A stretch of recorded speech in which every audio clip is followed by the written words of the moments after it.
ये बुक है 8 क्लास का, न्यू बुक, न्यू सिलेबस, नए सेशन हम चालू कर रहे हैं 8 क्लास का।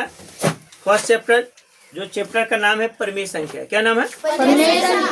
परिमेय संख्या, जिसे अंग्रेजी में रेशनल नंबर कहते हैं। परिमेय संख्या का परिभाषा भी तुम लोग के दे चुके हैं या देंगे भी। तो वह संख्या जो P/Q के रूप में हो, P/Q उसे परिमेय संख्या कहते हैं ना। चलो, अब प्राकृत संख्या ये सब है, पूर्ण संख्या है, सम संख्या है, विषम संख्या है। अब परिमेय संख्या है, परिमेय संख्या तो दे ही दी। अभाज्य संख्या है, पूर्णांक संख्या है, ठीक है। फिर रूढ़ संख्या को होता है, ठीक है। फिर भिन्न होता है। वो सब सारे परिभाषा तो लोग को दे चुके हैं, या आगे नेक्स्ट आएगा तो वीडियो में आपको दे देंगे। और ये अष्टम वर्ग का है, हम चैप्टर चालू कर रहे हैं परिमेय संख्या। परिमेय संख्या का पहला चैप्टर साहचर्य नियम, वितरण नियम, वितरण नियम, साहचर्य नियम और क्रम विनिमय नियम बता चुके हैं। अब चैप्टर हम चालू करते हैं। पहला प्रश्नावली 8 क्लास का बिहार बुक है। तो एक्सरसाइज कितना है? एक्सरसाइज है 1.8 8 क्लास का गणित। 8 क्लास का गणित पहला क्या है? कहता क्या है कि निम्नलिखित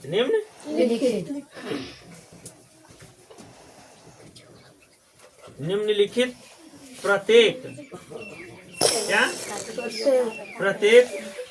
में गुणन के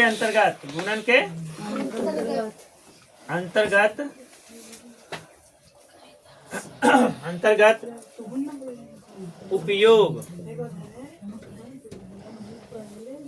किए गए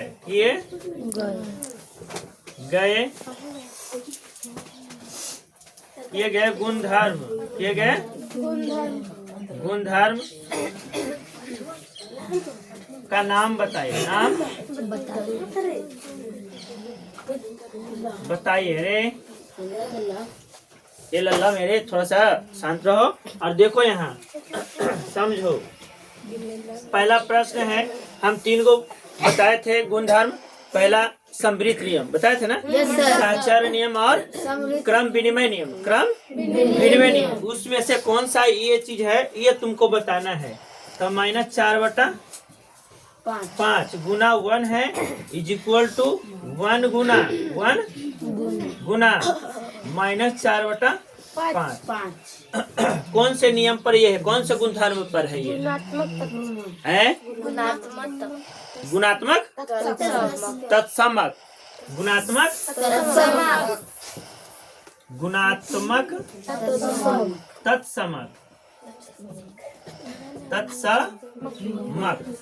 देखो गुणात्मक तत्समक है। गुणात्मक क्या है कि -4/5 में 1 से गुना करेंगे तो कोई फर्क नहीं पड़ेगा जितना इधर आ रहा है उतना उधर भी आएगा, इसीलिए गुणात्मक तत्समक है। दूसरा हम क्या है? दूसरा है -13/17 गुना क्या हो जाएगा? -2/7 इज इक्वल टू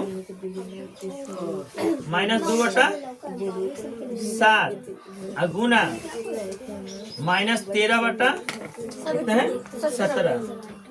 ये कौन से गुणधर्म पर है? क्रम विनिमय। तुमको बता दिए कि A गुना B बराबर B गुना A, बताए थे ना। तो कौन सा है? क्रम विनिमय नियम।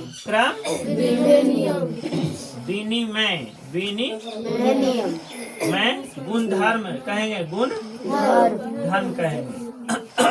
अच्छा, तीसरा क्या है भैया? तो तीसरा हम बता देते हैं कि -19/29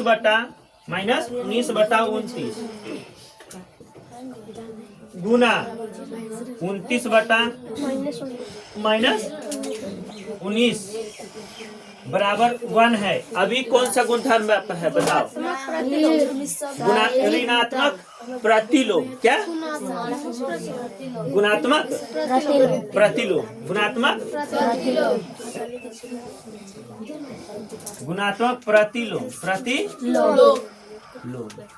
गुणात्मक एक गुना में है, लेकिन एक दूसरे का विलोम है। देखो तो विलोम है ना, इसलिए इसको कहा गया गुणात्मक प्रतिलोम। क्या कहा गया? समझ में आ गया? तो इतना ये एक्सरसाइज 1 का इतना क्वेश्चन था। अब हम दूसरा क्वेश्चन बताने जा रहे हैं। दूसरा क्या है?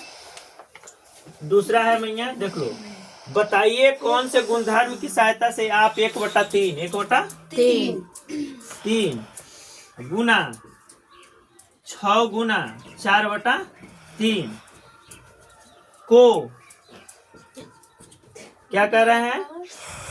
1/3 गुना 6 गुना 4/3 4/3।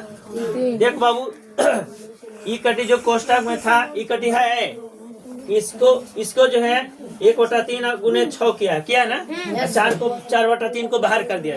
एक रूप में अभिकलित, कौन से रूप के अभिकलित है? सचारिता। कौन सा? सचारिता है। कौन सा? सचारिता गुणधर्म लिखो। गुणधर्म ये समझ में आ गया? सिर्फ कौन सा रूल को फॉलो कर रहा है, कौन सा गुणधर्म को फॉलो कर रहा है, ये चीज बताना था इसका। ठीक है, ये सारे नियम हम साचार नियम, क्रम विनिमय नियम और सचारिता नियम जो है, वो नियम हम परिभाषा जो नियम है, नियम को बता चुके हैं। अब नहीं मालूम है तो हम आगे बताएंगे। समझ गए? चलो ठीक है, थैंक यू।